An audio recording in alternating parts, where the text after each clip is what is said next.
My tiny whoop's grooving like a funky jam.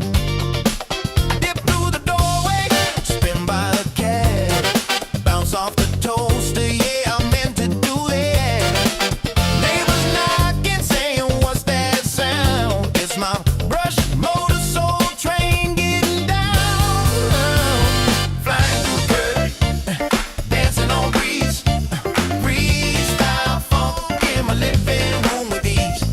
Tiny whoop magic, bumping every wall. I'm the James Brown of flight, can't stop it all. I got LED strobes and a shag rug trail. I'm looping through the lava lamp, leaving a tail. My whoop's got rhythm, my stick's got soul. I'm the pilot of the party. On a roll, TV remote's a gate, the lamps a dive. I'm flying like it's 7.5. No GPS, no rules, no shame. Just a funky little quad in a soul train frame. Below, we fly that flow. Below, grab that gap. No time to nap. No time to nap. Hit that roll. Funk and control. Funk and control. Bounce that wall. Bounce that all. We fly it all. Funk it all. We fly it all.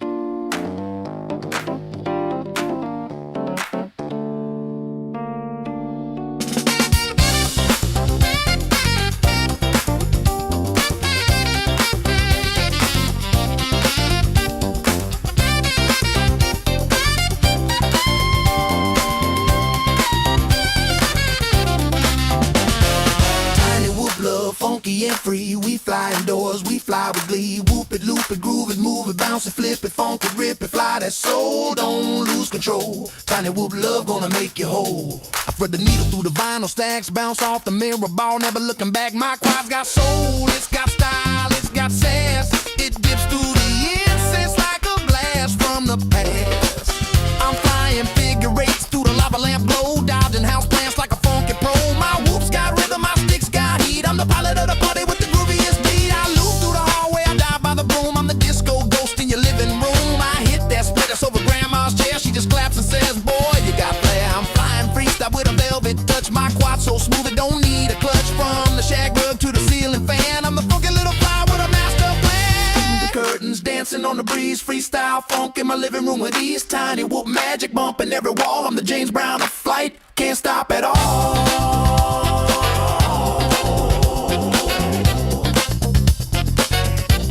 Can't stop at all. Can't stop at all.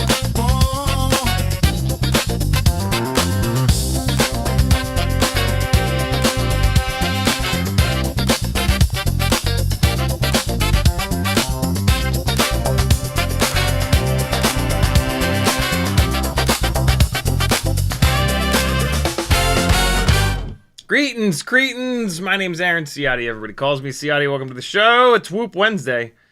The AOS Cine30 build begins tonight. I just watched an incredible autobiography, Come See Me in the Good Light, about Andrea Gibson, a poet. You should check it out. It's on Apple TV. It's a tearjerker. Phenomenal poet who fought through cancer, and they did this autobiography towards the end of that battle, and yeah, just wild. It'll make you appreciate life and love and all the good things. So check it out if you want to feel something. AOS Cine30. It's going down. I did a little bit of work. I did some of the boring stuff. Got the battery leads situated. Got a capacitor on here. I was planning on doing a 20 by 20 stack in this. It says on the website that it'll accept 2020. And technically it will. This tiny set of little screw heads here in the middle are 20 by 20. Problem is, as you can see, they're 45 degrees. So you would have to put your 20 by 20 stack like this, which none of them are set up for. And the other problem is that the O4 Pro sits right above this thing. So you can't, it's 20 by 20 compatible. These AOS Cine V5 frames are technically 20 by 20 compatible, but you have to run AIOs. You would have to run a 20 by 20 AIO in it. So I've had to change plans a little bit to make something work here. Luckily, I had a Acon 60 amp AIO that I was going to do in the AOS Cine30. I'm now going to have to order another one of these. Because I stole it for the 3.0. I'm gonna have to order another one for the 3.5, or I'm kind of sort of tempted to try the Skystar AIO, but I don't think so. Since these are builds that are going to be flown around athletes, I think I'm going to spend the $120 on a proper Acon 60 amp. This is the AIO that Fly 533 absolutely pounded on, and it was completely fine. They ran like an entire battery at full throttle on a 5-inch rig through this AIO, and it was completely fine. So I really do trust this. I have one of these in the Tooth Fairy 2 that has been absolutely flawless. So yeah, I think I'm just going to spend the Skystar's AIO is like $80-something. So, you know, an extra $35 for like Acon absolute known quality is probably the way it's going to go.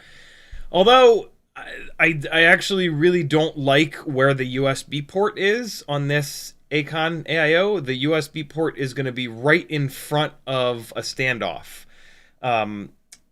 I think the standoff is going to clear it. That's the first sort of question that I shall answer real quick here.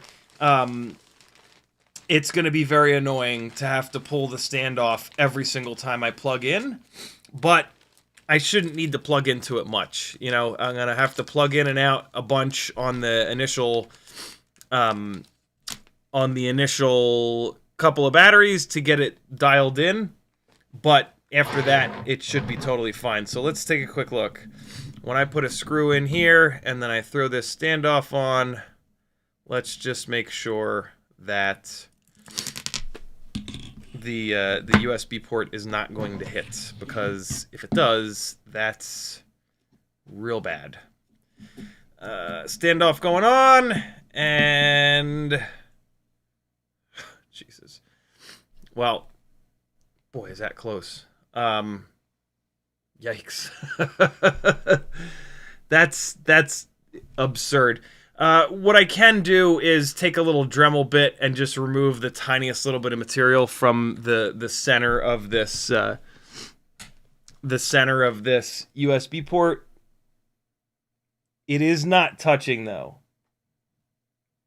In fairness, there is like a 1 millimeter gap there, but I'll probably just go in with a little Dremel and just take the tiniest little bit of material off of there, because, you know, God forbid the AIO shift sideways or a little bit. I don't want the USB port touching the metal standoff. So yeah, my other option was to put that USB port facing rearwards, but I'm gonna have like an antenna mount back here, and I'm probably not gonna have access. So I think this is kind of the best possible option. That's something that does make me want to go with the Skystars, because it's got like the regular USB port layout where it's kind of offset and on the side. But I just, you know, I trust Acon. I've had nothing but good luck with Acon over the years. And yeah, I don't ever want to have to worry about one of these rigs flaking out on me. So I'll probably just suck it up and do that. And then, you know, if I need to get to the USB port, pull a screw off the bottom, pull a screw out of the top, and I'll have access. pull the standoff off. It'll, you know, what's interesting is that once that standoff is gone, I'll have really good access to this. With the USB port like here, where it would be on the SkyStars, it's like you got to get the cable and like it's just not going to be good. This is a pusher. It's going to be flying around like this. So the ESC is going to be upside down, but you know, we can just build it like this. Tonight, realistically, what we're going to do is get the motor leads cut down to length and get those soldered up. Beyond that, it should be pretty straightforward. I've got to solder up the ELRS RP4, and then I will solder a... These are plug-based, right? Yeah, the O4 Pros are plug-based. So this Acon does not have a plug header. That's totally fine. I can just take a one of these guys and just cut one of the plugs off of it and solder the lead up to the AIO, and then I'll have the plug so I can hook this up. This build will be nice because when I separate the build, much like the other one, the motors and the AIO will be on the bottom. There'll be a wire with a plug going up to the VTX, so I'll be able to just unplug that. And then I believe I'm going to be able to put the receiver somewhere back here. I think I'm going to be able to put the receiver right here. What I'm going to do with these battery leads is run them in like this, which is going to be super slick, and I'm kind of excited for. So the battery leads will just go up like that. They'll be nice and short, nice and slick. And so I think I can put the receiver right here and just run a little cable tie around it to hold it to that. Nice, clean kind of setup. Antennas right out the back. It'd be interesting to see what kind of happens with the antennas. The receiver will be on this plate, and so the receiver will have antennas going here, but then the other plate will have the VTX, and that'll have its own antennas. So it won't be quite as easy as the Raxus build. The Raxus, this is just ridiculous. Like, there's one cable going from the flight controller to the ESC, and that's it. Everything else is so easy to kind of pick this thing apart. I've figured out what I'm doing about the motors on this. I'm going to go to these. It's funny. I actually had these motors bolted to this frame. I was going to use them on this frame, but it makes way more sense. These are the motors that were on this Raxus when the previous ESC caught on fire. And these motors are going to go back on here. These are Axis Cinematic 1405s. And the KV is 4500. 4500 KV is perfect for this guy with 2.5-inch tri-blades. And it's a 1405, so it'll have way more. This is going to be going from a 1404 to a 1405, which is a big difference, right? The 14 width is staying the same, but we're gaining an extra millimeter of height. When you go from a 4mm tall motor to a 5mm tall motor, that's 25% more stator height. And the stator height is what does the majority of the work. So that's a big big change. So this Raxus will be getting a bunch more power, which is great because, again, 2.5-inch props, 4500 kV on 4S should be plenty. So the Raxus will be good to go. I just have to pull this thing apart, separate the top and bottom, yank these motors. And these leads are the perfect length, so these will drop right in. So that worked out really well. So the Raxus is going to get 1405s. Weirdly, this is actually going to get slightly smaller motors. Those 1405s are kind of big. Those are a little bit too big, but that's okay. This guy is getting these old school Zing 1504 3800 kV motors. So this is a 3-inch rig. This is 2.5. So 4500 kV on 4S, 3800 kV on 4S. This will obviously have the bigger propellers, so I won't need that extra kV on these. That's another reason that I decided to kind of switch this up, is that I had these Zings. This is a brand new set of them. These have been very well balanced. So hopefully these will have enough power. I know that this is going to have enough power. This will probably have more than enough power, more power than I need. I'm hoping that this has enough. I have used these 1504s on freestyle 3-inch builds before, and they were great. This is going to be a little bit heavier than a regular freestyle 3-inch build, so yeah, we'll see. This build and the 3.5 build, though, these are me going for more efficiency. So these smaller motors might actually be kind of perfect for that. That 2.5-inch build, you know, I wouldn't be surprised if this is like significantly more efficient than that 2.5-inch build. Obviously because of the prop size, but also because I'm going with a smaller, lower kV motor, and then obviously the bigger props. So that's sort of what's going down. This build shouldn't take very long. I do have to get a couple of orders in. I got to get the other AIO on its way to me. I also have to get another XR4. I had to rob one of the XR4s. So, yeah, I got a couple things to order, but, you know, that's par for the course when you're doing a bunch of fresh builds. I really did not...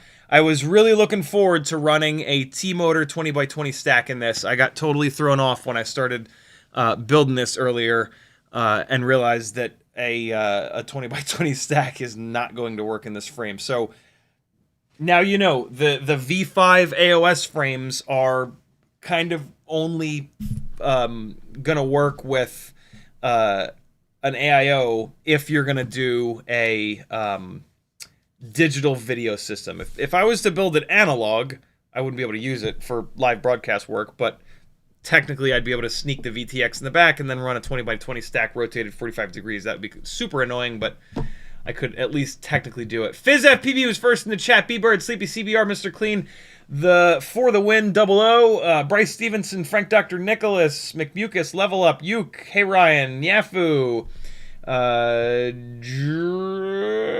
Drublick Mike, Red, Bryce, Uke, B-Bird, Red, El Chingon. Type CiottiFPV if you want me to say your name. Otherwise, get in early and say hello. Sorry for the late start. OBS refused to work, and I had to reinstall it, actually. Very annoying. Frank Nicholas says, does the AIO have Bluetooth? Of course not. That would be way too convenient for it to have Bluetooth. Man, when the SpeedyB flight controllers first came out and they had Bluetooth, I think I was like, it's kind of gimmicky. I don't really know. Boy, would it be nice if this AIO had Bluetooth. That would be really, really cool. Although I do kind of prefer to plug in and have it hooked up to the computer so you can get black box and all that jazz. But yeah, for simple adjustments, it would be really, really cool if this guy had black box. But, you know, this, I believe this AIO is the most robust available, like full stop. And that's what's important here. You know, that these builds, all that matters is that they never fall out of the sky. And so I'll take that over Bluetooth any day and just having to remove a standoff every time I need to plug in. That's fine. Annoying, but fine.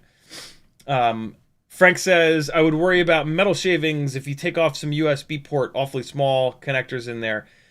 That's a good point. I'll stuff some I'll stuff something in there. Yeah, I'll figure it out. Or maybe I can notch out I could also notch out the standoff. But yeah, I'll figure something out. Good call. Yafu says, I suggest the HD0 Gamma. It's genuinely incredible. Unfortunately, it has ELRS on board. I need something that I can run Nomad with.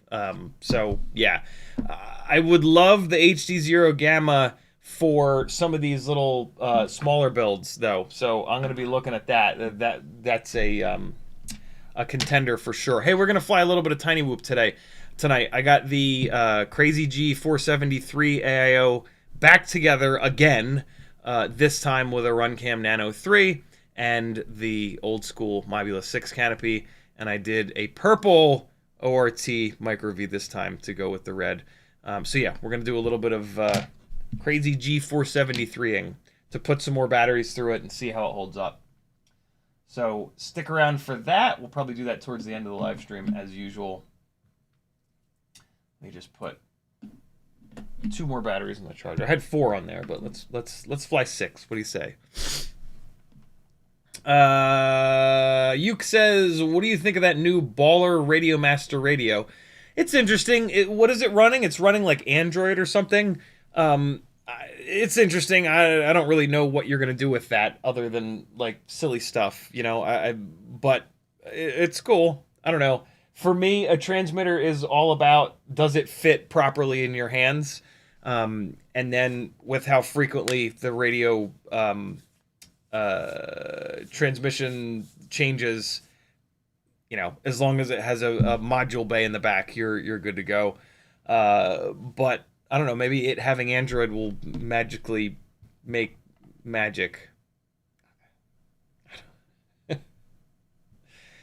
Yuke says Velocidrone is on Android, so you could possibly sim on your transmitter. That's ridiculous. CiottiFPV says, why not drill out 20 by 20 mount holes? Because I mean, first of all, I'm trying to drill something like perfectly even on these frames is, you know, that's a disaster waiting to happen. But also a stack would be too tall. The center of this thing is going to have the AIO, and then the top plate, well, actually the bottom plate is going to have the VTX. So these are going to be sitting really close together. There's not enough room for a second level of stack height on there. It would basically be a 4 stack high, and that would need like massive standoffs. Drublick Mike says, if there isn't video of you tossing the M1.3 screws in the river, I'm going to be upset. And I needed a UFL extender for their O4 Pro to allow a little slack in the antenna cable. Are there really M1.3 screws in here? Is that what all of the conical screws are? This is the second time that Rosser has done this. No, these are M1.5. Well, one of them is. What about these? What about these really short ones? No, mine are all M1.5. On the original AOS frame, there were it was M1.3 screws, and I threw those away immediately. But yeah, ever since that original very first run AOS frame, they've been M1.5 from what I've noticed. Are these M1.3? Is it these long screws? No, these are M1.5. It does come with a lot of screws, so maybe some of these are M1.3. If they are, I will not use them. It is absolutely insane that anyone uses M1.3 screws at this in 2026. It's a bad idea. Frank says, CiottiFPV, I pre-ordered RM AX12 from Defiance RC for $268.99. Now it's $289 and $299 elsewhere. What is that? What is... Oh, Radio Master AX12. Well, okay. That link didn't work, but it's that new transmitter. Let us know how you like it, man. Let us know if there's something magical about it. Bluetooth works for everything. It appears as a serial port when you connect. Oh, that's pretty cool. I assume that it wouldn't work for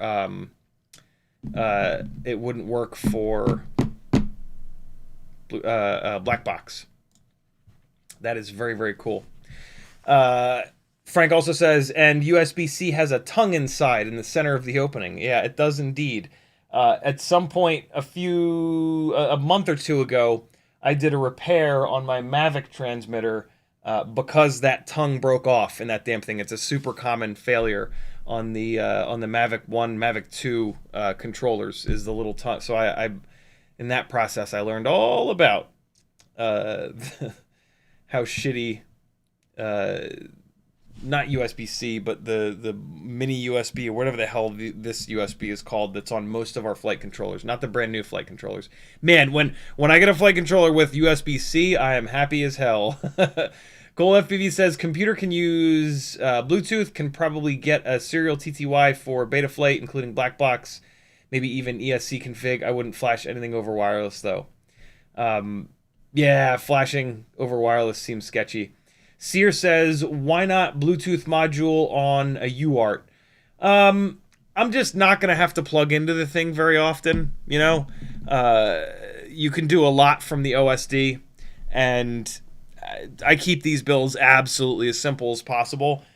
Every single thing that you hook up to a UART and to a voltage source, which that would need, is a potential thing that can fail and grenade the flight controller or the AIO.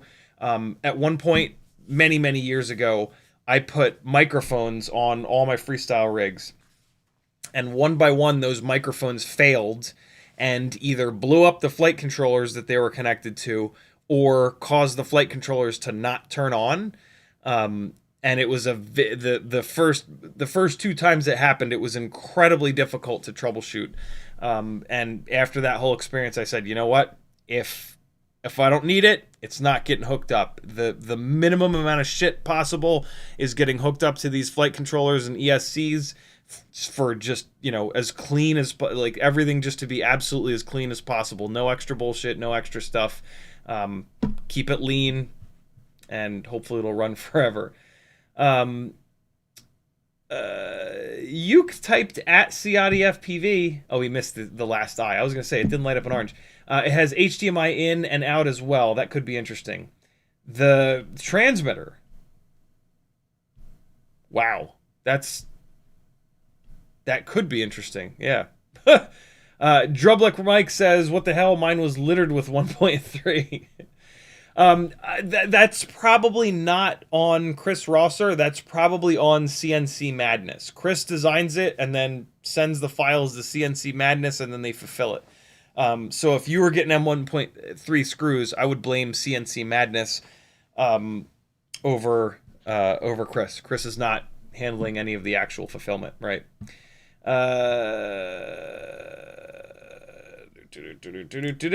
Frank dropping a link to Speedy B Bluetooth UART adapter. Yep, very cool. But I'm not hooking anything up that I don't need. I've learned that the hard way. CiottiFPV says micro USB. That's it, micro. B-type is the connector. Uke says you missed Frank's comment about the DJI Fly app. Where's it at? Is it this one? Radiomaster AX12 HDMI in and out. Okay, and with the DJI Fly app, it replaces. That's cool. It replaces Cosmos Streamer. Yeah, right, because it's got a Pi built in. But then you got to have HDMI coming out of your transmitter. That could be annoying.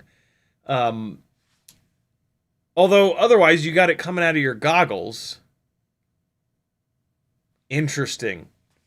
So you would have Cosmos Streamer on the transmitter. That's kind of cool. And then HDMI out from the transmitter, and then you would have your transmitter plugged into your goggles. Yeah, the feed would go from your goggles down to your transmitter, and then the transmitter would run it through Cosmos Streamer and then output it. Jesus, I hope they put a big battery in that transmitter. My God, that would be handling a lot. That is really slick, though. I didn't. That's kind of cool. Interesting. All right, I'm caught up.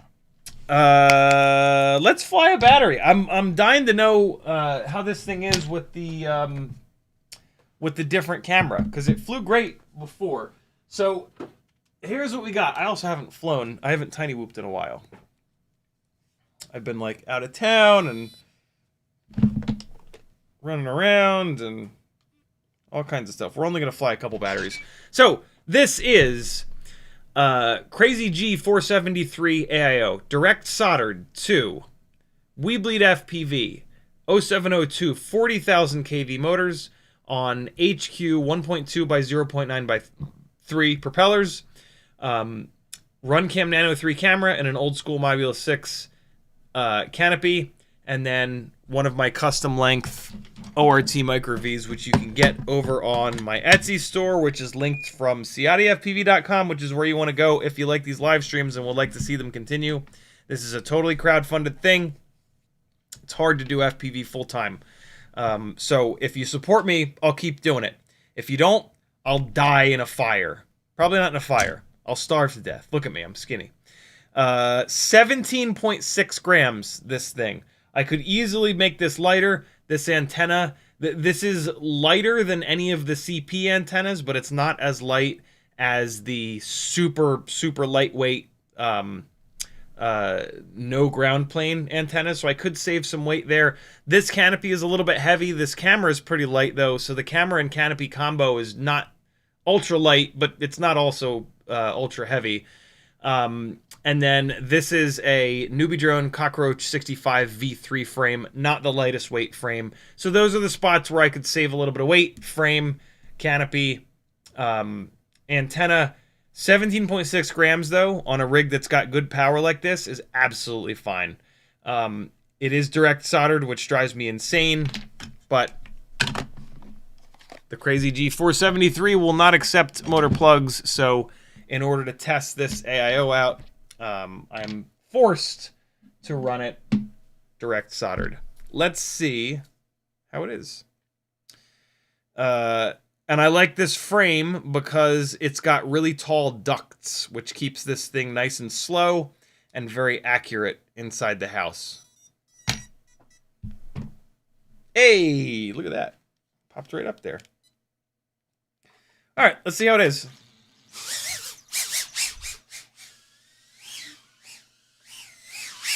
Oh my God, what's happening? It just railed into the wall. All right, hold on. So I've been flying...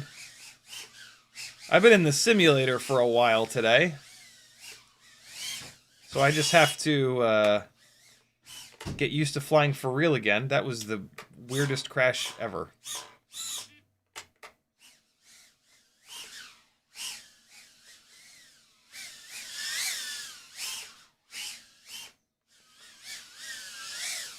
I feel like the lens on this camera is a little bit dirty. Hold on. Everything is just like a little bit hazy in a weird way.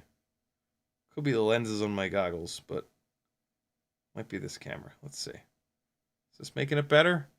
Does that look better? Is it better? Oh, yeah, that's a little bit better. Although, the left lens in these goggles is disgusting. So that's probably what it was. All right. A little bit more. Here we go.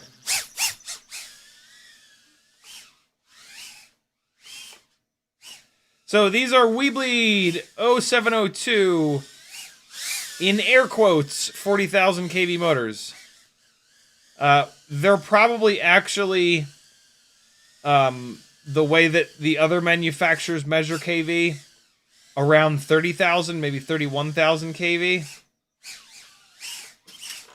But I have found these motors to be the most powerful but also efficient Happy Model / Tiny Whoop / Weebleed motors.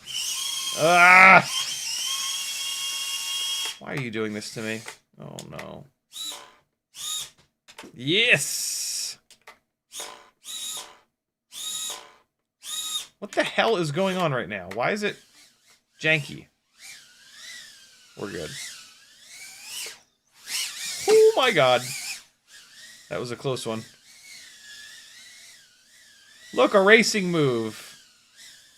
A descending ladder corkscrew. I think that... Oh, no. That's what I get for making fun of racers. Instant karma. Hold on. Oh, hi, dog.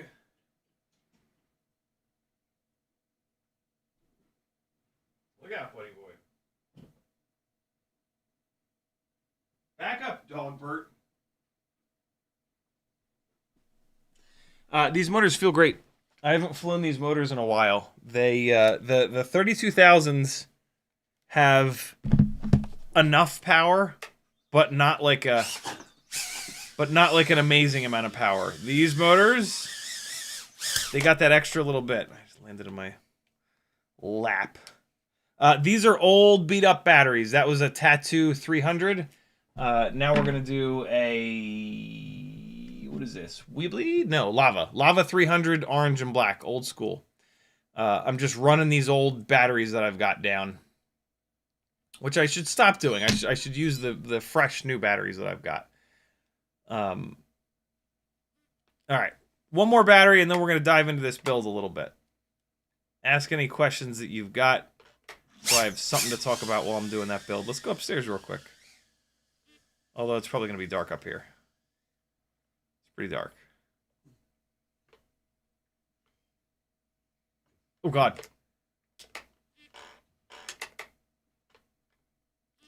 So this build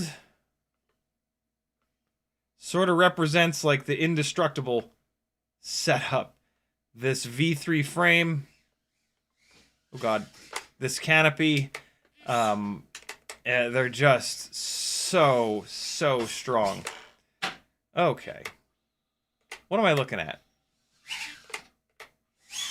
What is happening here? What am I... I'm looking at a reflection of the room on the front of the PlayStation 3. Something's going on with this thing. It's bouncing all over the place in a weird way.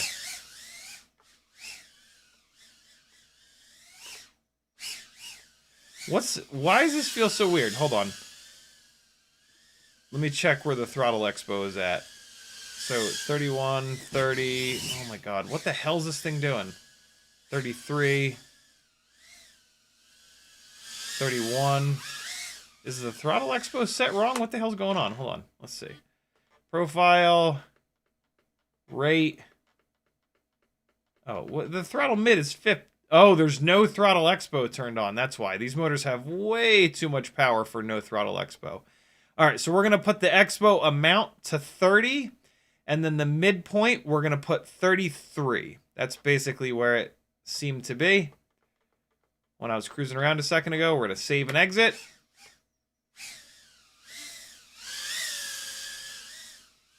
That's a little too high. 19, 20. All right, we're going to come back in here. We're going to pull that midpoint down. We're not going to go all the way down to 20. We're going to go down to 20. Let's try 25. That's probably going to be a little bit too low, but let's check it.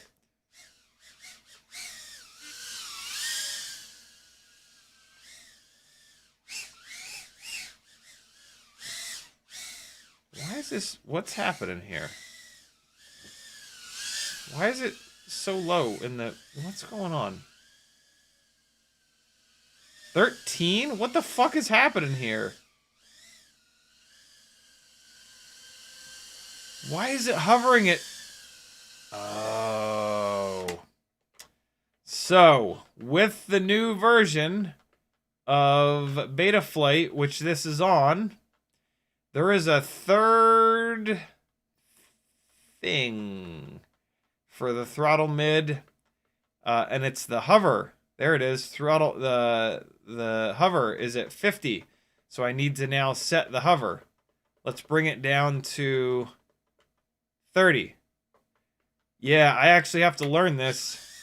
Oh, that's so much better. Okay. So now the hover point is about right.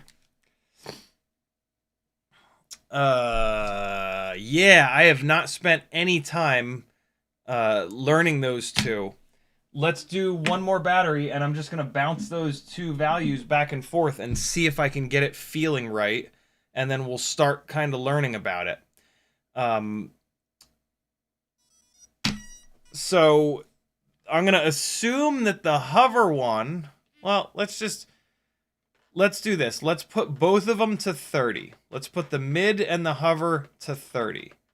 So throttle mid. Yeah, throttle mid 30. Throttle hover, let me move that down. Let me move it down to 25. The expo amount. is 30. Oh my god, it's so much better. Okay, so now, what's it hovering at? Oh my god, it's hovering up at 40. That's too high. I don't want it to hover that high. So let's see. Profile. Rate.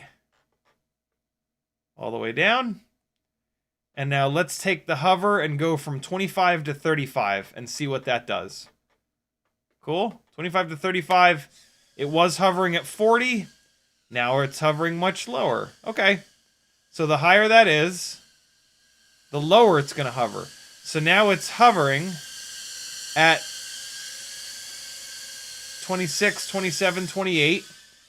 And then if I'm cruising, where's it at when I'm cruising? 25, 24.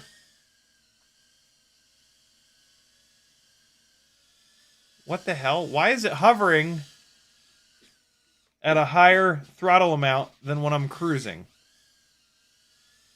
So the hover is 28, but then when I put the nose down,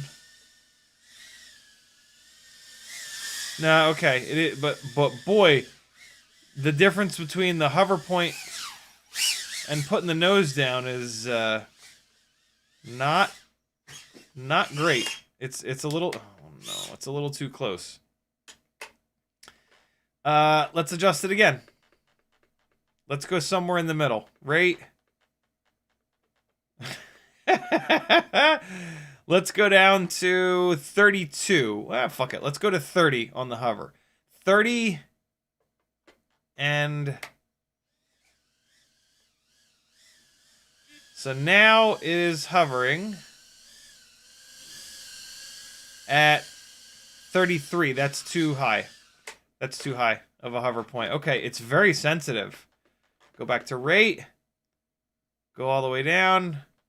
And so realistically, I want this hover up at 35, I think. I think that puts the the actual hover point where it should be, which is 27, 28.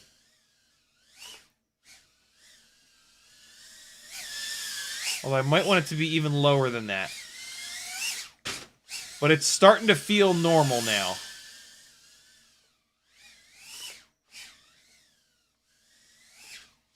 I'm going to have to take one of my other rigs and hover it and see what it hovers at. But this is starting to feel better. So again, at the end of the battery, where is it hovering? 26, 28, 27, 27. Okay, so it's hovering at 27. Let me, super quick. Hovering at 27.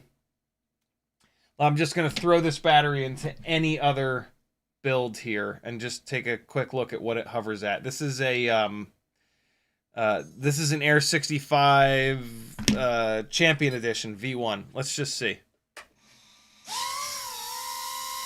27, look at that. 26, 27. Okay. Cool. So, 27 is about right for the hover.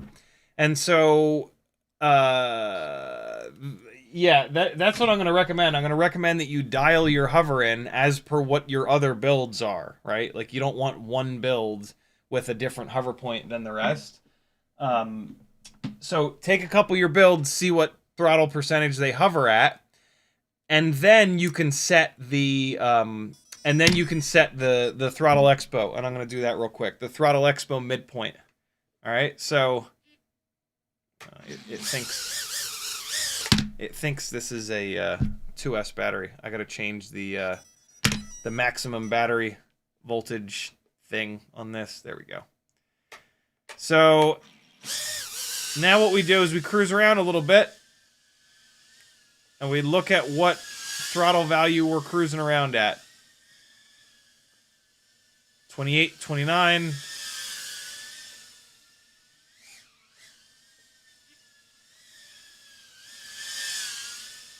$27, $28. All right, so call it 30. which I think is where it already is. Profile, rate, throttle mid is at 30. Okay. So the throttle expo is set about right. Oh god. Oh god. Oh god.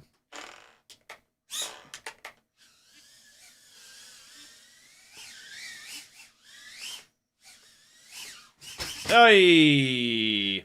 So this is cool. With this setup, if you run a set of motors that's really powerful and has a really low hover point, you can fix it. And you can set it up to have the exact same hover point as your other builds that's on very low kV motors, or just like a 5-inch build, or like anything, right? You can pick a hover point that every single one of your builds hovers at. That's slick. That's a legitimately decent reason to move to the new Betaflight 2025.12. Whatever the hell it is. Oh. Tried to do a stupid little backwards dive and paid the price. Ah! What? What? Oh. It's inside of there.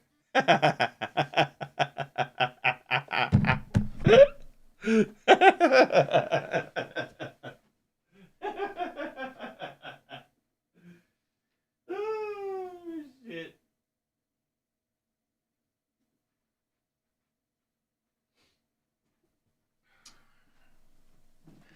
Best dog ever.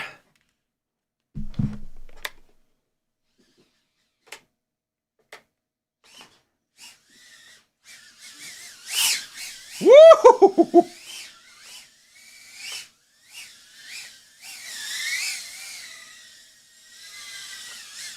Oh god! Oh no.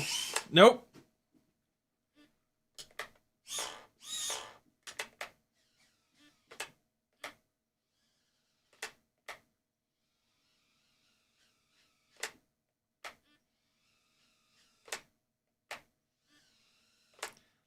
Look at how fluffy this dog is, man. Whoa! All right, there we go. 3 batteries and a goat. Perfect. Cool. Yeah, there we go. I've begun to learn about the additional throttle expo value. I got to do a little bit of reading. I got to read on the Betaflight wiki. I know what it's doing on the throttle curve. It basically gives you the option to move the middle of the curve left and right. And to be honest, the way that I just set it is probably about the perfect way of doing it, because you're using the hover amount to set the hover to what the rest of your builds are. And then you're moving the midpoint to be where you want the midpoint to be. But I would like to understand a little bit better and just read a little bit more about it. We'll fly 2 more batteries at the end of the live stream so that we've done 6 batteries. I've flown way more than 6 batteries today, but fly along with me. Fly 6 batteries with me today. Do that every single day along with me, and you'll be flying so much better before you know it, and you'll have more fun. I'm just checking the E6000 that I put in here to hold this antenna down. I just remembered that I didn't want to fly this until tomorrow because I wanted to give the E6000 time to cure, but it seems like it's fine. Pretty good. The CrazyG473 is direct solder, which I don't love. You have to direct solder the camera as well, which again I don't love. It's only got 5 amp FETs, and the first one that I got, the ELRS failed pretty quickly, and one of you had the same ELRS failure on yours. That ELRS failure might have been because of the ELRS antenna, but it kind of doesn't matter. It failed. The new Beta FPV 12 amp fetted AIO does have motor plugs and a camera plug and 12 amp FETs. On a little 65 like this, you're not going to use those 12 amp FETs, but if you ever take that AIO and put it into something bigger, it's going to be amazing that it's got the 12 amp FETs. So the 473, I don't know. I don't know who it's for. I don't know who I can say, like, you know, you're the perfect candidate for the CrazyG473. But if you're a happy model, diehard, like, the problem is you can still buy the 2G4, and I would so much rather have the 2G4. Well, this does have black box, and that is kind of nice. And I am going to take a black box log from this, and we'll get the filtering kind of dialed in. So that is the reason to get the 473, is that you want black box. If you don't care about black box, the 2G4 has a camera plug and motor plugs. I'll take, and we know that the 2G4 is bulletproof. So yeah, and they still make it. So unless you absolutely have to have black box, I would get the 2G4. It might be a little bit more expensive, but it's worth it. But CrazyG473 flies. The video is nice and clean. It's not bad. It's just not as good as some of the other options, I don't think.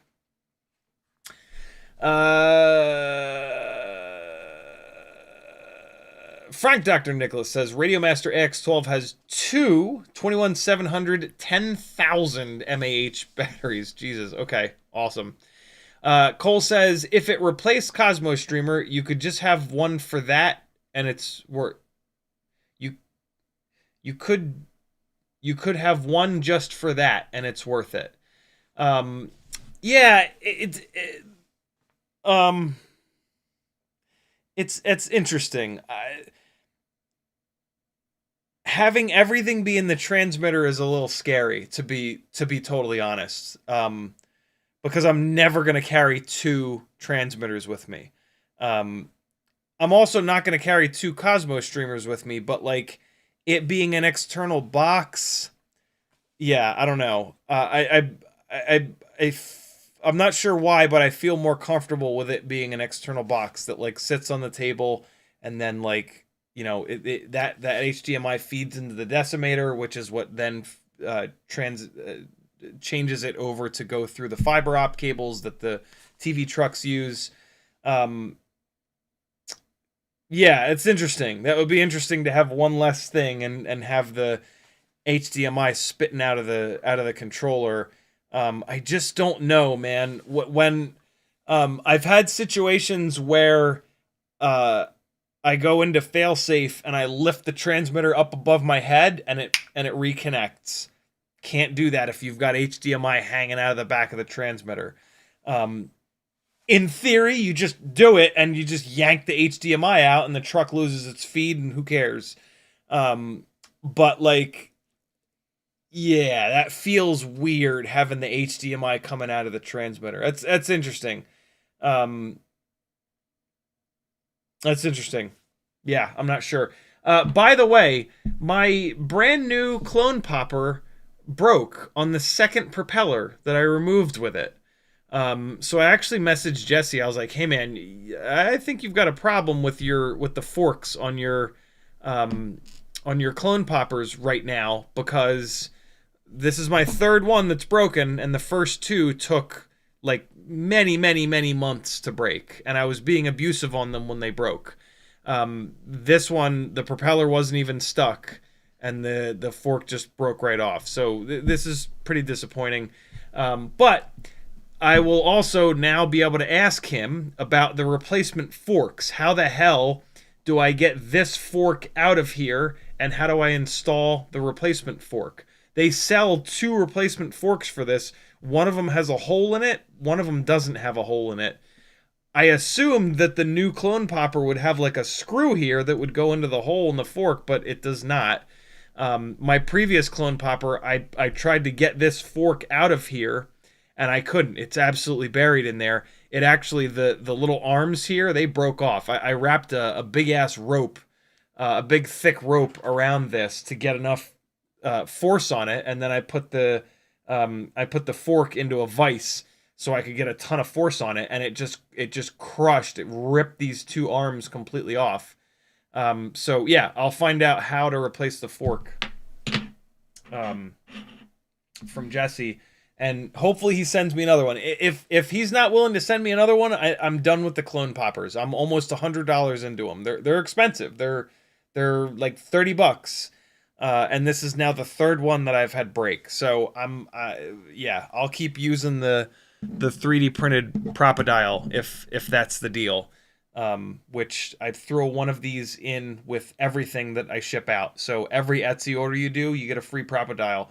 And this is an incredible way of removing tiny whoop propellers without damaging them. There's also, for tri-bladed props, the Proptopussy, but this is kind of a pain in the ass to get in there, so I very rarely use this. The HQ tri-blade propellers, you can use the Propodial and it doesn't ruin the propellers, which is nice.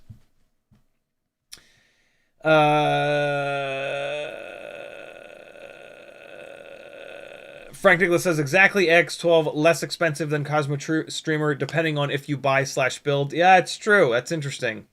Yeah. Matthew Wegner says, I run Expo at 94. Oh my God. The throttle curve is a wide shelf and I love it.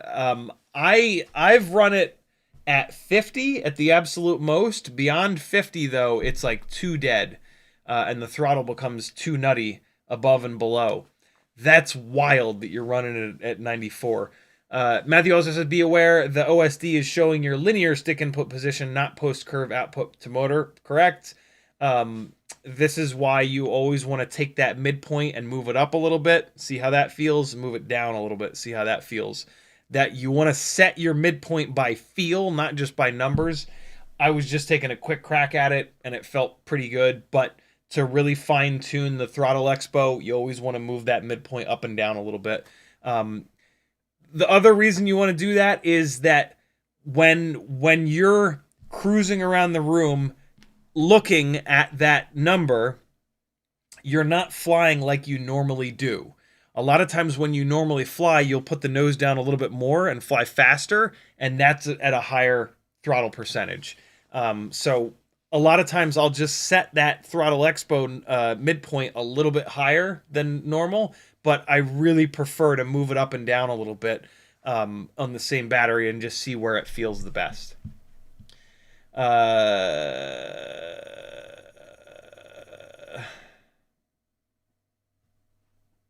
Where the hell am I at in chat? Hey Ryan says, any good way to build a 1S DJI O4 Lite? Kinda, but not really. My Meteor 75 Pro is just too fat to be fun, thinking 2S open prop might be the best and only way. 1S DJI O4 Lite is it's pretty tough. If you're gonna go 65 millimeter, it's gonna be a Cinewhoop.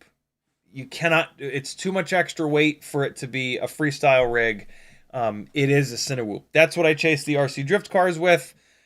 It is like purpose built for that, and it does a great job with that. But like that's it. Freestyle with eight extra grams on board it just sucks.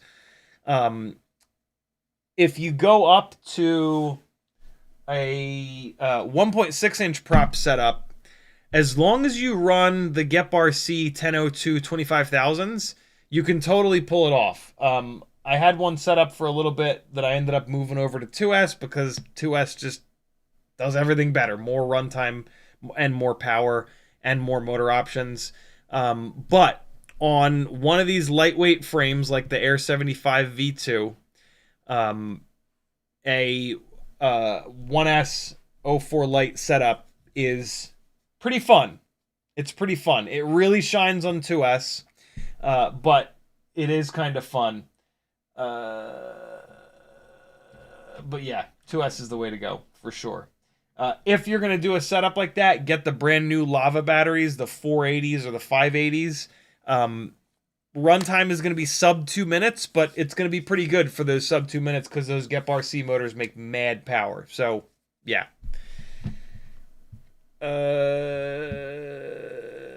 Frank says, we were referring to using the AX12 as only an HDMI box for the price. Use different transmitter. Oh. Oh, that's funny. Just sit that transmitter down on the table instead of a, yeah, that's I mean, what's interesting about that is now you have a backup transmitter. Like your Cosmo streamer is also a backup transmitter, which is really, really funny. It is a really big backup transmitter. When I travel, when I fly to these events, I don't check any luggage. I just don't trust it. So I don't have like a massive Pelican case where I can put all kinds of big shit in. I fly with carry-ons only, which means my low pro bag. And there's really no way to travel with 2 full-size transmitters. So that wouldn't work for me per se. But boy, somebody that checks luggage, that would be an amazing way of having a backup transmitter and your Cosmo streamer. That's really cool. That's really cool, actually. Cole FPV says, my point is, it is an extra box. It just happens to have sticks attached. Yep. And at that price, it doesn't matter. Yeah, very true. Very true. So the question becomes, is it stable? What's the battery life like? Right? All that jazz. But man, yeah, for somebody who checks luggage, that's a big deal. Driblick Mike says, and who knows how DJI Fly will work and the old ass Android version they put on it. Right. Yeah. What's, oh, and then, if I was going to live stream for my transmitter, I don't want to be, the first. Yeah, for sure. And it needs to be really proven to be super solid. Yep. Absolutely. Absolutely. Nyafu says, currently building my Cinesplorer V1 O4 Pro. Any tips? Cinesplorer V1 O4 Pro. Watch my live stream. I did the Avada Killer is exactly that. The Avada Killer is a V1 Cinesplorer with O4 Pro. So just watch that live stream while you're building. I'm sure there's some tips in there. It's pretty good. It fits in there really nicely. That's one of my favorite frames to build on. It's super straightforward, lots of room. Yeah, nothing crazy. Cole FB says, also now your Cosmo streamer has a battery backup. Yeah, right. Because the onboard battery is true. For the Win says, I'm about to buy the drill bits from your Etsy shop. Thank you, dude. I run Meteor 75 Pro frame and Air 75 2 frame with the CO3 camera. Is there a canopy from your Etsy that you recommend? Either frame, don't care. I don't have many canopies up there. I don't think I have any canopies up there, to be honest. So yeah, so no is the answer, unfortunately. Awesome. Caught up on chat. Let's do a little bit of work on the AOS Cine30 V5. I'm going to kick the soldering iron on. Let's pick this up and get these wires out of here. I like to Loctite my motor screws twice. I mean, to be honest, I like to lock screw all screws twice.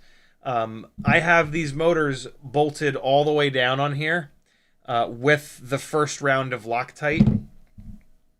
It helps me to get the. I love bolting the motors down like this because it puts them in the exact right spot, and then I can get these wire runs absolutely perfect. I will pull these motors off of here.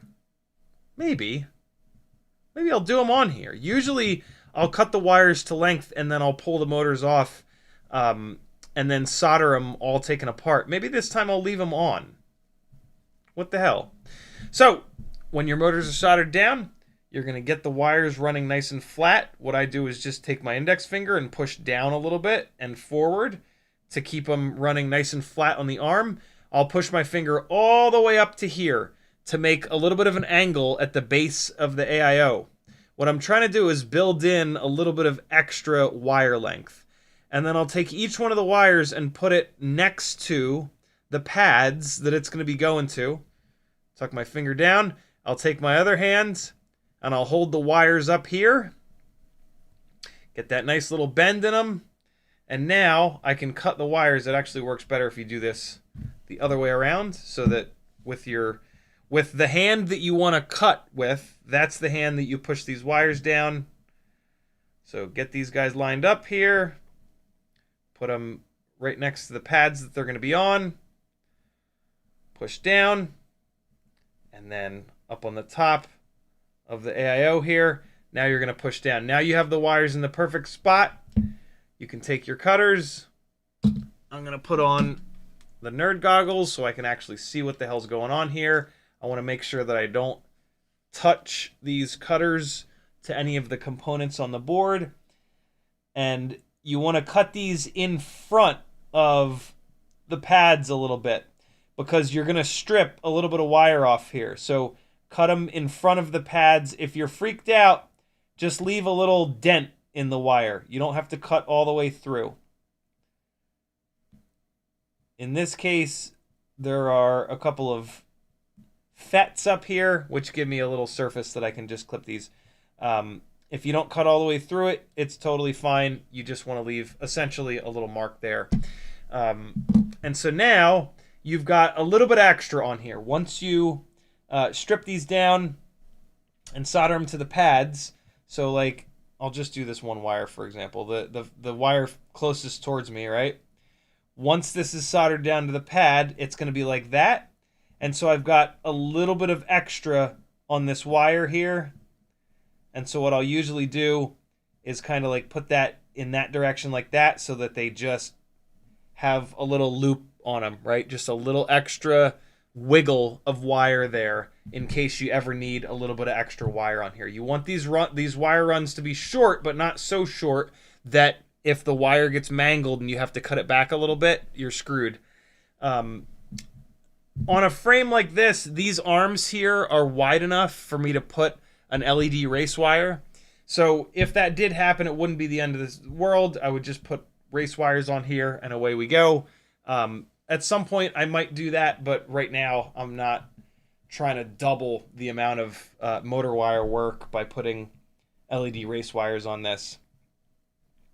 I'm very tempted to be honest, because they are kind of nice. If you want to turn them off, you just put a piece of electric tape over them, and you can't see them anymore. Or if you want them to be on, you take the electric tape off. These rigs, I will pretty much never want them to be on. When the static corner cameras are looking at the athletes, they do not want to see me in their shot.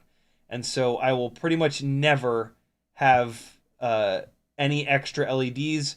And what I usually do with these builds is I will black out all of the LEDs on the AIO themselves. I'll just take T7000, which is just black E6000, and I'll put a little blob of it on top of each LED on this board so that it dims down the LEDs quite a bit. It doesn't completely black them out, but it dims them down so much that like I can see them if I ever need to see which LEDs are flashing, but once it's up in the air, you can't see them. And then this thing just becomes a black blob screaming through the air.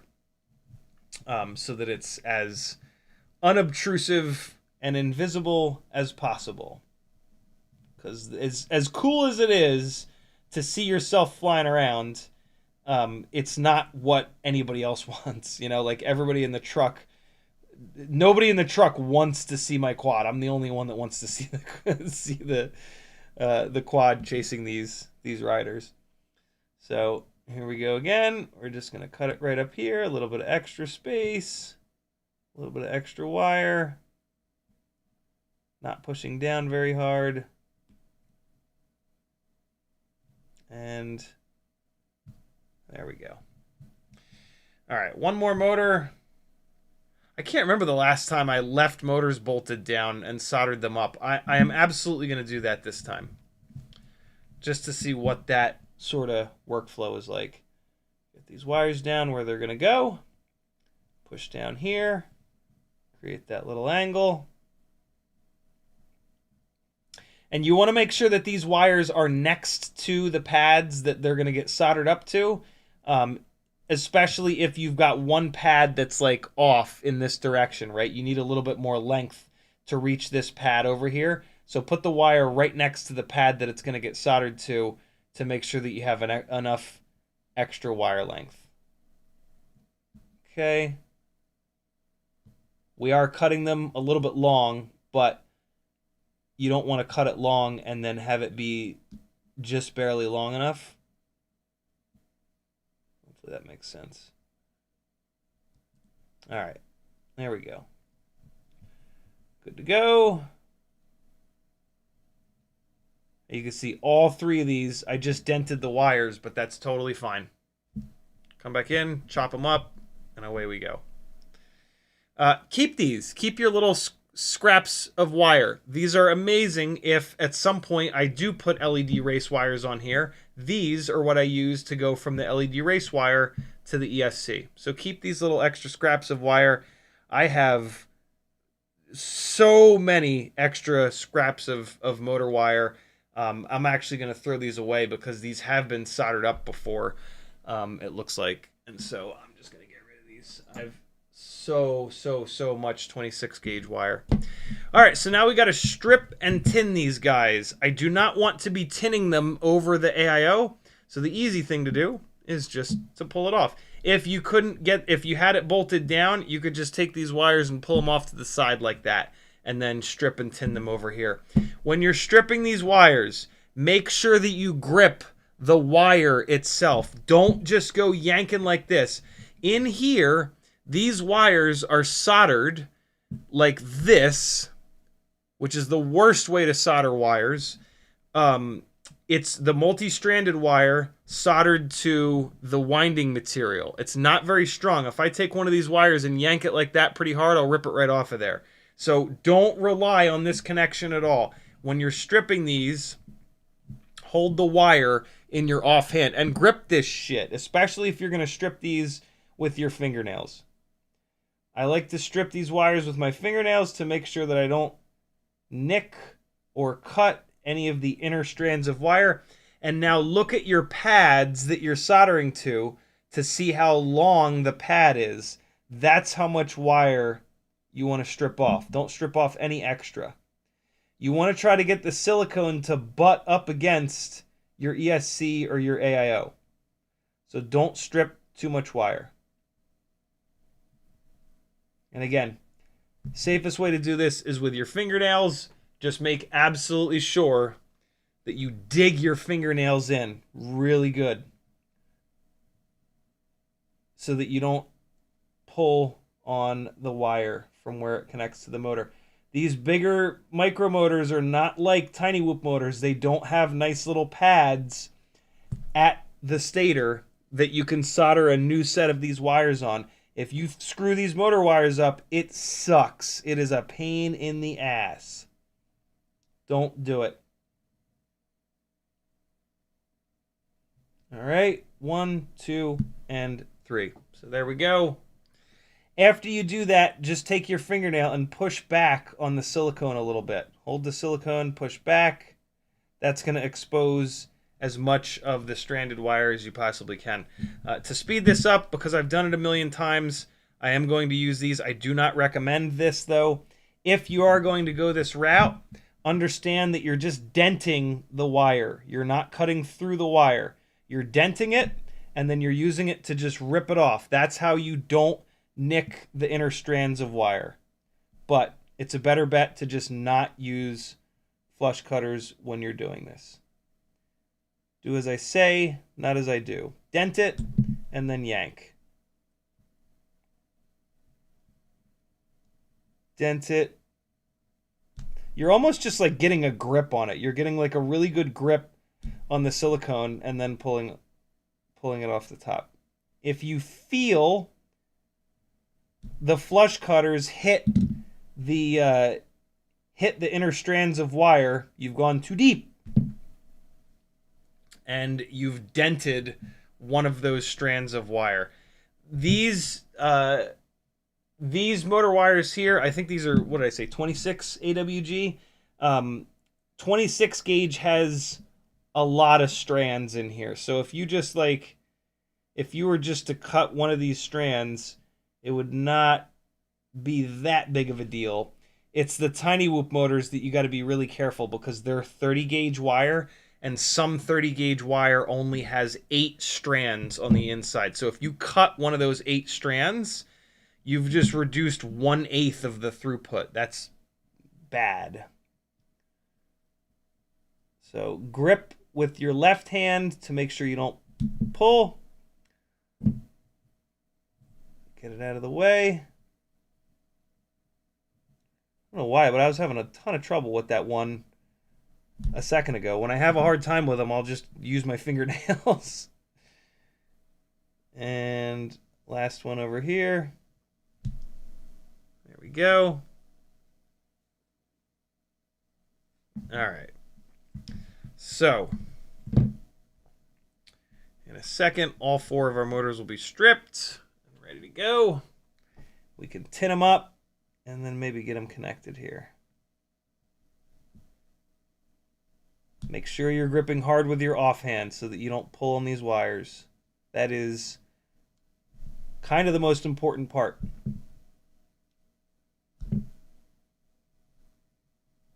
I can see on this one that I did dent the wire a little bit. If you see that you dented the wire, look inside of the little bit that came out to make sure that there's not little strands of wire in there. It's really hard to see. They're really, really small. But just look in there and make sure there's no strands of wire. That was a bad one, the one that I just did. I'm going to see if I have a little bit of extra wire here to shorten that one up. Not really. It's got too much wire hanging off of it now, so I'm probably not going to be able to get that silicone to butt up against the... Now I'm all freaked out. I'm going to use my fingernails again. I'm not going to be able to get that silicone butted up against the AIO, which is not the end of the world, but it's super annoying. I really do like to get that going properly. I was just in a little bit of a hurry, and that is always when the bad shit happens. Let me take a quick look. So it's this one here. It's this middle one. So I'm just going to pull on these strands of wire.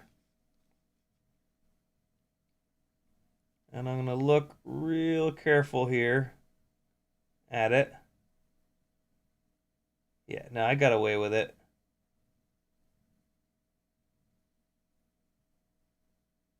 And so what I'm going to do, I'm going to just shorten it up a little bit.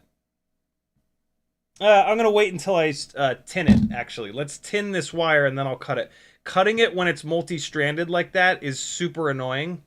If you tin it and then cut it, it cuts all the way through in one big hit, which is really nice. So let's just tin this one real quick, and I'm going to handle that first and foremost. Capital C says, is there a reason why they don't put a little PCB on the motor wires on larger motors? It seems like that would be beneficial. I wish that they did. I think that was something, I think that that's something that came from tiny whooping. And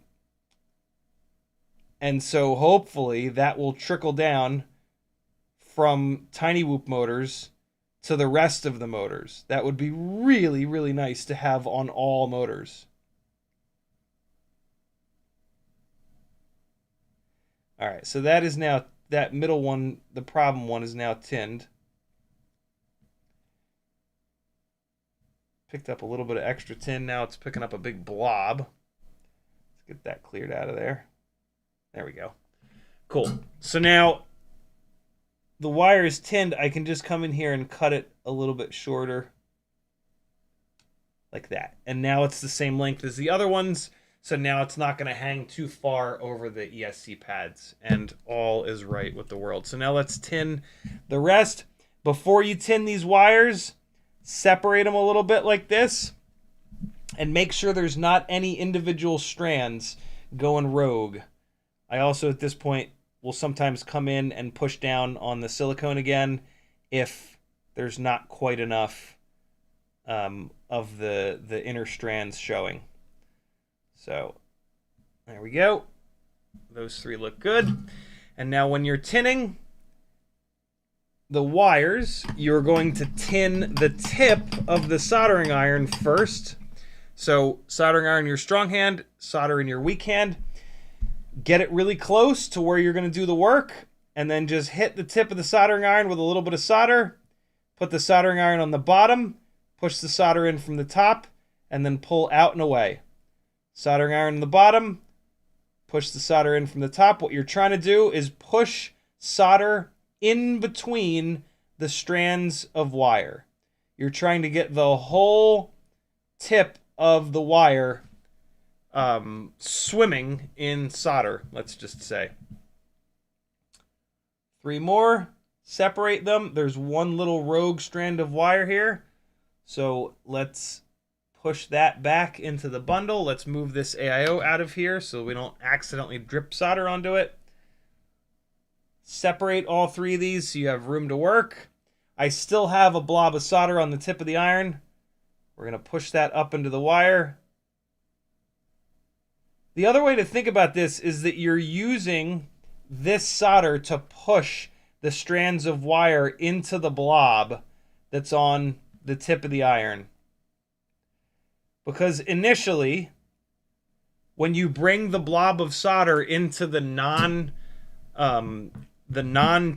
bundle of strands, the strands of wire like this is the blob of solder, they're going to like push into it and it's not going to envelop them. And then, so you've got your strands here. Now you're going to take your solder and you're going to push those strands into the ball, and then it's all going to glom together in one big blob. That's what you want. These 3 look good. Last ones. Let's clean the tip of the iron. Always clean the tip of the iron when you take it out of the stand, not when you're putting it into the stand. Put it into the stand dirty.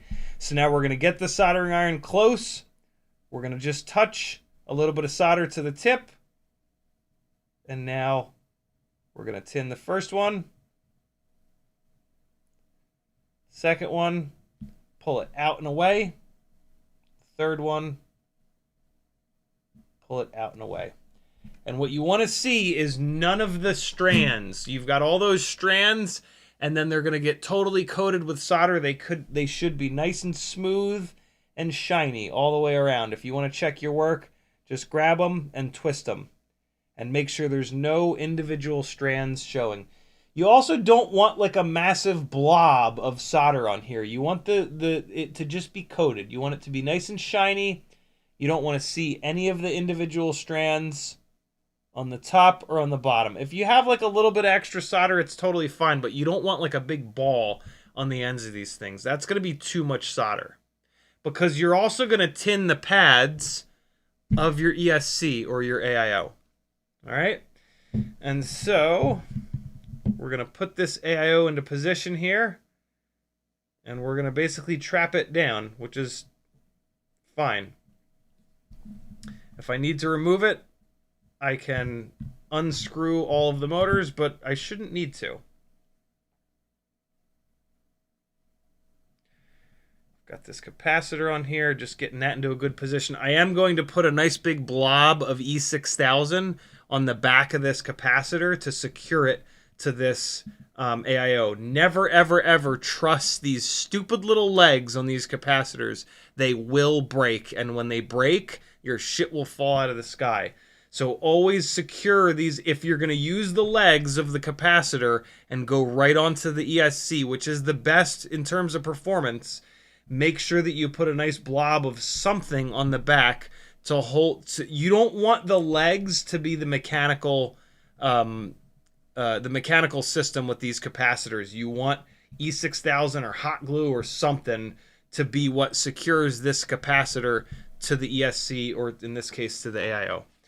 So always move the work to you. We're going to work on these 3 pads first, so I'm going to rotate this around. This is going to be where I have my tweezers, so I can hold these wires exactly where they need to be. This hand is going to be the soldering iron. So we're going to get a nice set of tweezers, and now I've already got these pads. I've used this AIO before, so all these pads are already tinned, but I am going to take some flux paste. Get flux paste in a syringe. This is the way to do it. And now I'm just going to squeeze a little bit of this paste onto each one of these pads. I might as well do all 12 of them.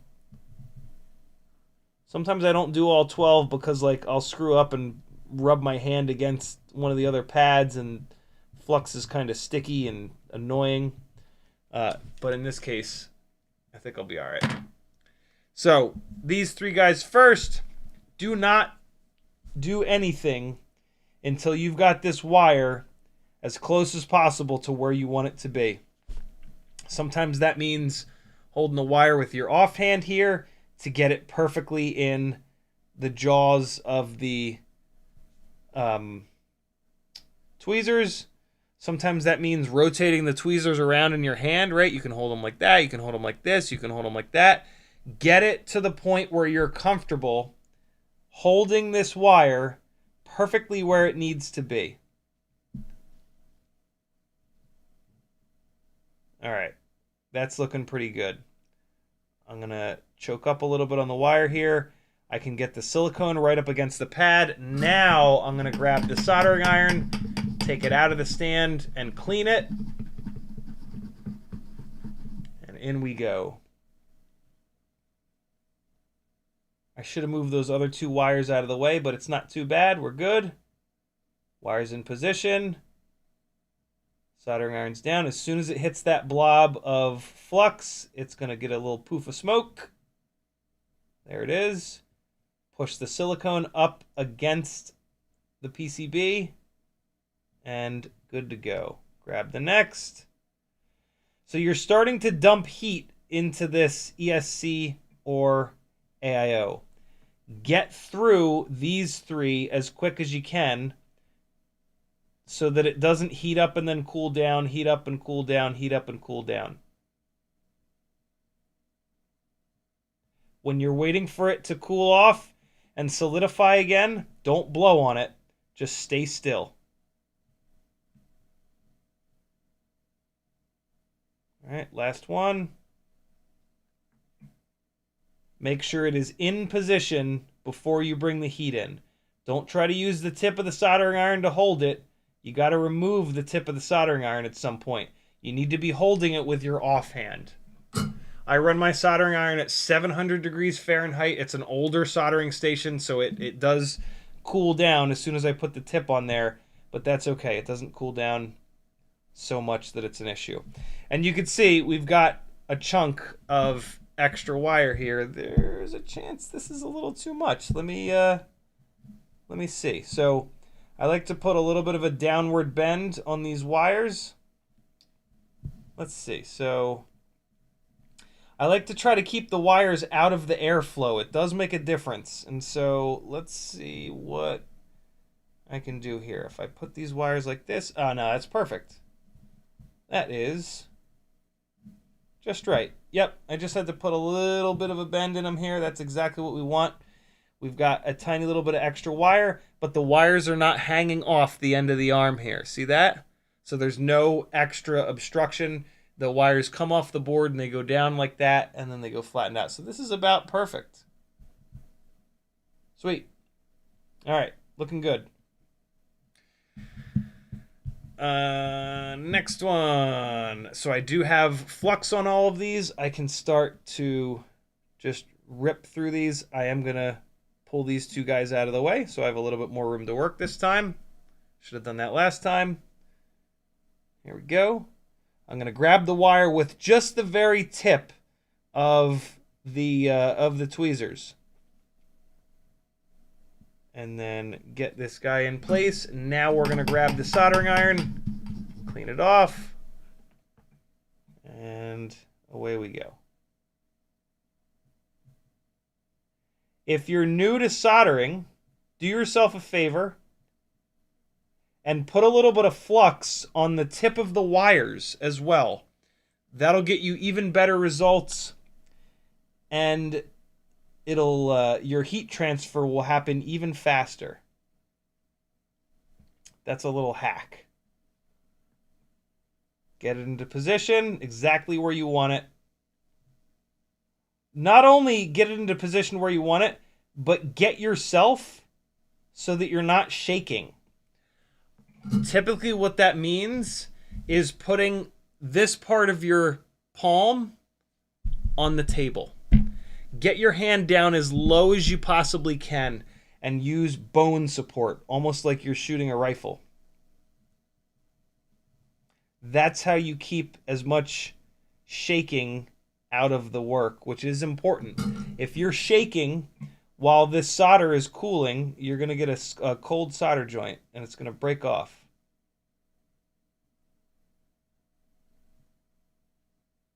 Okay, there we go. Push the silicone up against the PCB and get off the pad. And so now you need to keep the tip of the soldering iron on the pad for long enough that all of the solder on the pad liquefies, and then you can pull the heat off, and so that the whole blob of solder cools all at the same time. You do not want to rush this and have only some of the solder on the pad flow. All the solder needs to flow so that all of the solder then cools at the same time. And then you'll have one big, nice, shiny ball on there. Let's make sure that this one's not too long here. Just get these wires situated. Yeah, good to go. I could not have cut these any longer and had them be this clean. I got these just the right length. If I had cut them longer, it wouldn't be the end of the world. But like, I love having the exact right amount of length so that there's no extra shit in the airflow. I really like to have the wires completely hidden by the arm itself. All right. Pull these two guys out of the way. If super nerd points, if you pay attention to how the wire is rotated, if I like rotate this wire 180 degrees and I solder it down, see what it wants to do? It wants to go to the right. If I let go of it and grab it with the right orientation, it'll want to lay flat.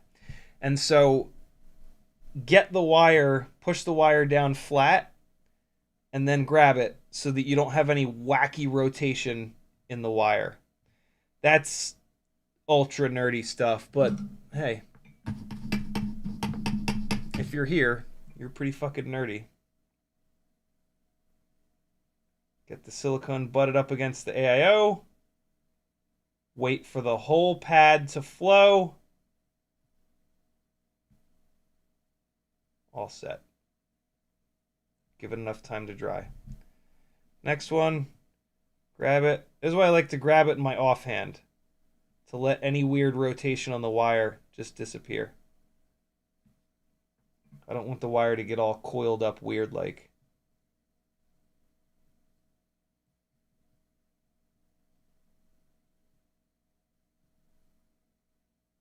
All right.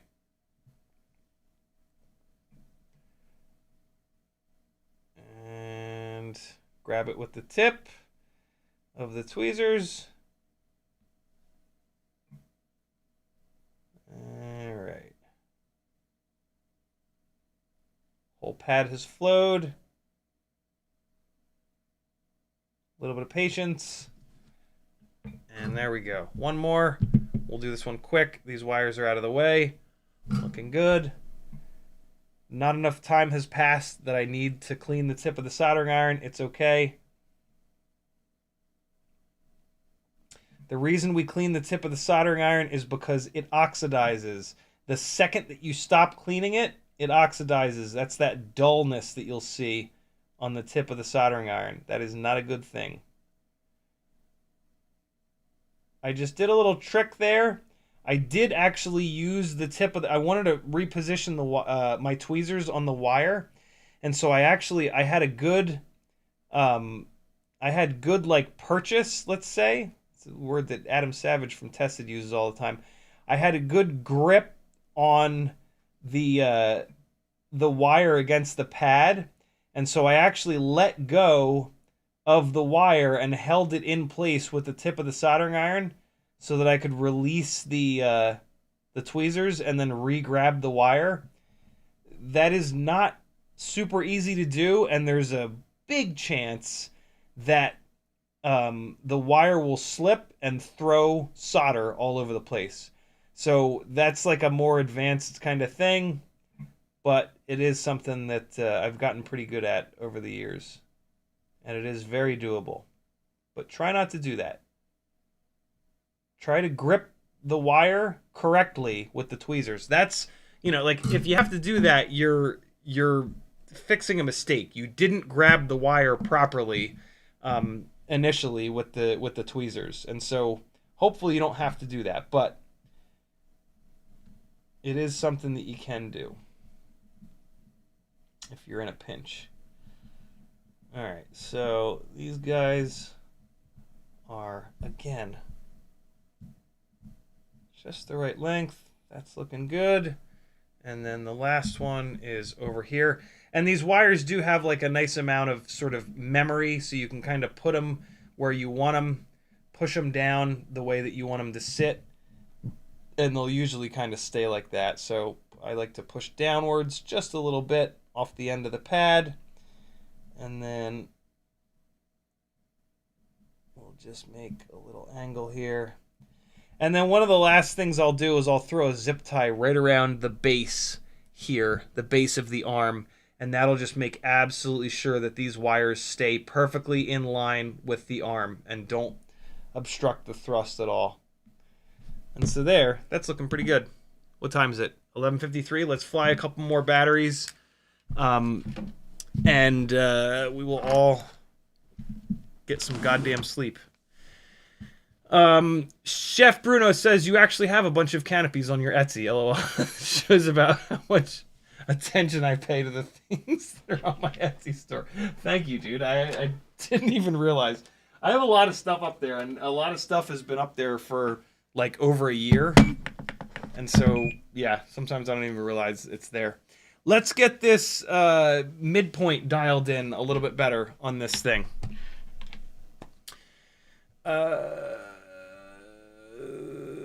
Chef Bruno also says, think you were talking about printing some or had printed a bunch or something like that. Oh, yeah, right. I have a whole bunch of 3D printed canopies on my Etsy. God, that's right.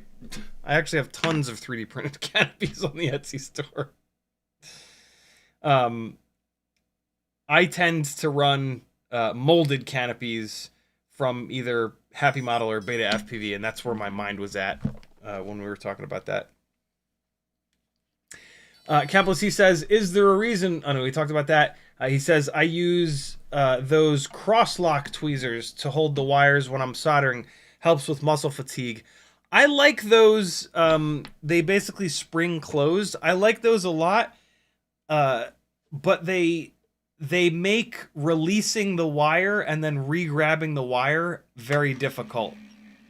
So I am just going to fly really low to the ground because this is the best way to set your throttle expo. Because the lower you are to the ground, the more obvious it is how much you're bobbing up and down. And so let's just get this going here. Nice and low. 27.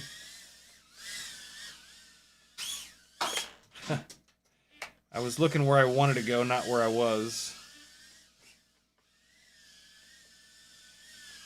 Okay, so I got a little bit of a feel. We're going to come in here, profile, and then rate. And then one of the other tricks is you increase the...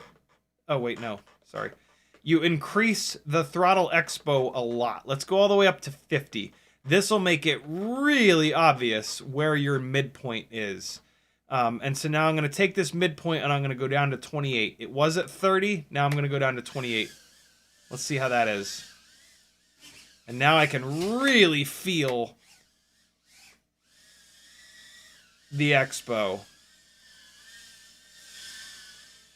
50 is a lot. This feels pretty good. Hey. Teddy, where did you come from, buddy? Oh my god. It's made the throttle so dead that I'm bumping into stuff.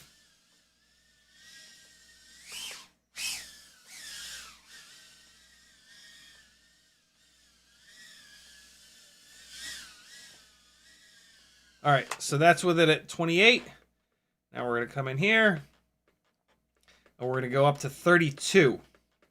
We're going to make a big enough change that we definitely notice it. So now it's up at 32.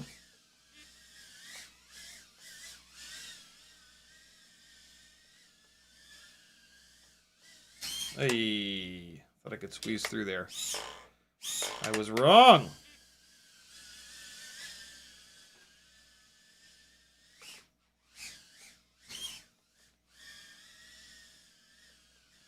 Feels better up at 32. One more battery. It definitely feels better up at 32. With that big chunk of like 50 expo, it's super obvious. And you could go even farther. You could go up 60, 70, 80. You just want to be able to feel it. And now I'm going to try to kind of fly around normally. Like when you're flying low to the ground, it makes it very obvious, but when I fly normally, see how I'm going faster?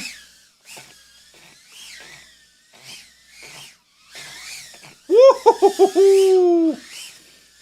And so now I'm grooving faster, and I'm not bouncing.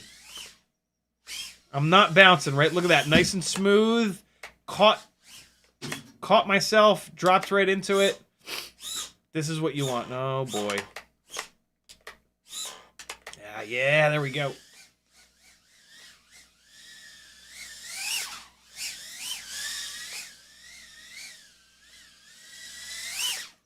Oh, just barely. Good lord. Fuck that, Matty. Flip up. Let's try it again. A little bit better. Still kind of ugly. Oh boy, I'm having a rough time. I wonder what the up tilt is at on this mount at the moment. Oh boy, what is going on? Oh, what is happening? I'm just all over the place.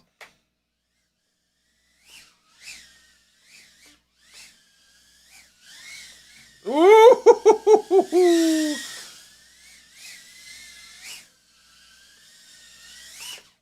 Oh, the newbie drone cube. Hey, now we're talking. I wish I had more batteries charged. I'm just starting to get warmed up. Yeah, buddy.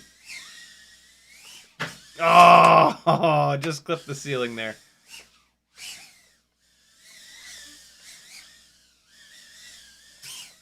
CrazyG473, flying pretty good. Oh, I meant to do a log. Damn it. Hold on. I'll get a little log here. A low battery log.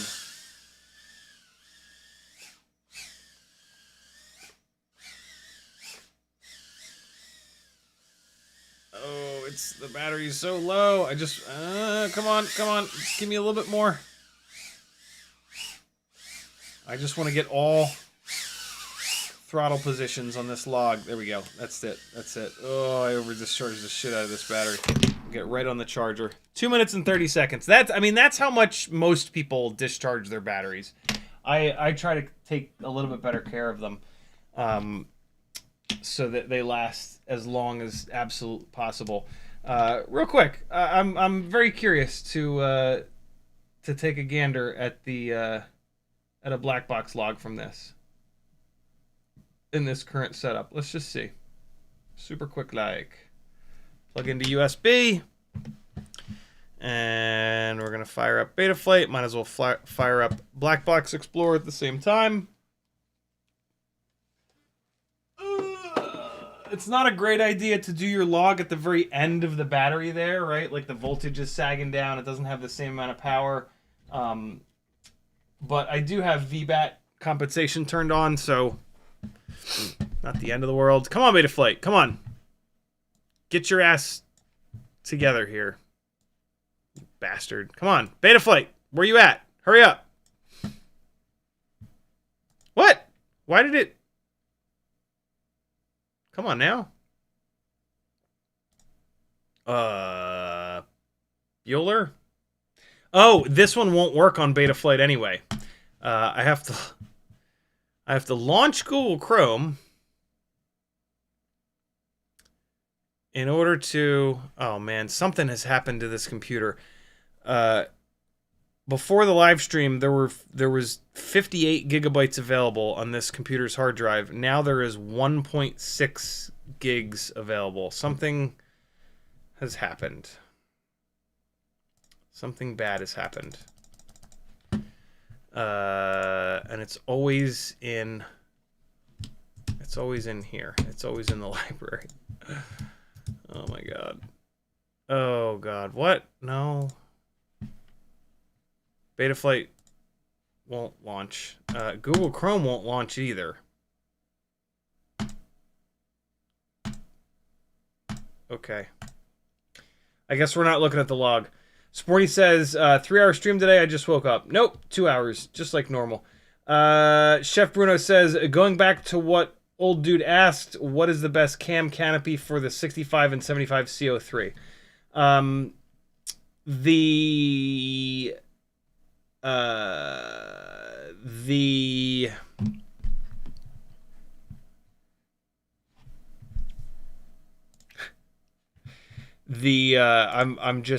I'm very confused as to what the fuck this computer is doing right now. It's just shitting a brick, which is very, very annoying. The Brain mount is pretty good for the CO3. Also, the new Air 65 Air V2 mount is also pretty good. The molded mount is a little bit lighter. I think the Brain mount is maybe a little bit stronger.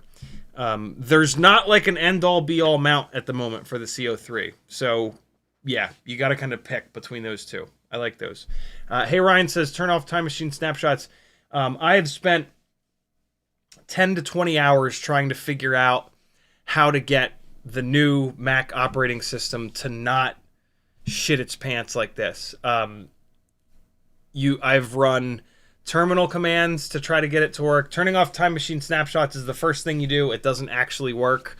There's a whole bunch of other shit that I've tried, and none of it has really worked. Every once a month I have to go in and delete a 50 or so gig file of it is a plague right now in the Mac world. It's very, very, very annoying. Also, this Mac Mini does not have a very big hard drive, which is a consistent pain in the ass. But yeah, it is what it is. Thanks for hanging, friends. CiottiFPV.com to support me. Patreon's the best way you can do so. Change your bookmarks to my affiliate links. Buy something from my Etsy store for yourself. You deserve it.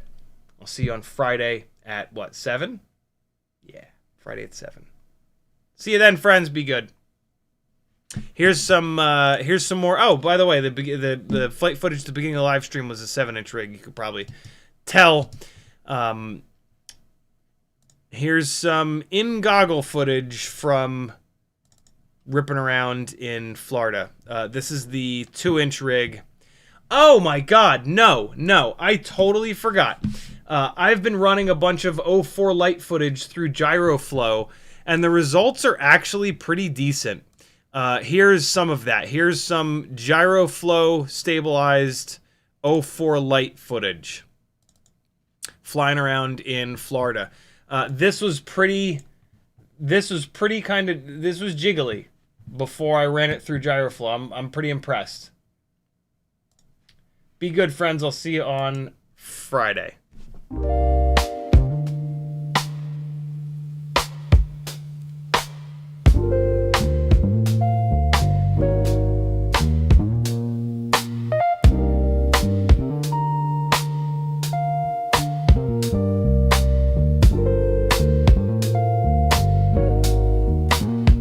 Yeah. Out in the yard where the grass grows wild, CiottiFPV's goggles locked, grinning like a child. Teddy spaghetti's, fur flies, and jet wash dreams. Yeah. Chasing small whoops like a dog possessed fiend. Eyes on a neon blur, hard in the chase. Bit fuzz and prop spin, all tangled in place. Yeah. Four-legged rebel with a rotor stir tail in the circus of the sky. They never fail. CiottiFPV, Teddy spaghetti, dynamic duo kings, barking at the breeze, throttling at top speed. They zooming through hoops, flipping in style. That schnauzer's got throttle and a toothy smile. Yeah, yeah, yeah. Sadi's on sticks, Teddy's on paws. Side by side, legends breaking all the laws. Through the kitchen, over couch scale terrain. Backyard mayhem in their flight domain. No ground too sacred, no loop too tight. Fuzz, fuel, fury ignites the night. When pilot and pup lock eyes on the prize, every whoop they conquer is a fresh cut surprise. Yeah, yo, Sadi behind the sticks, Teddy's leading the pack. Prop guard missiles unleashed, never looking back. No leash, no map, just freestyle mic. They on the dog drone streets every day and night. Said whoops, hitting low, gotta nail the dive. Teddy push throttle up, feel the beast come alive. I see the neon arc, got the sticks locked in. Teddy, yeah. Let's rip this loop, ride the roar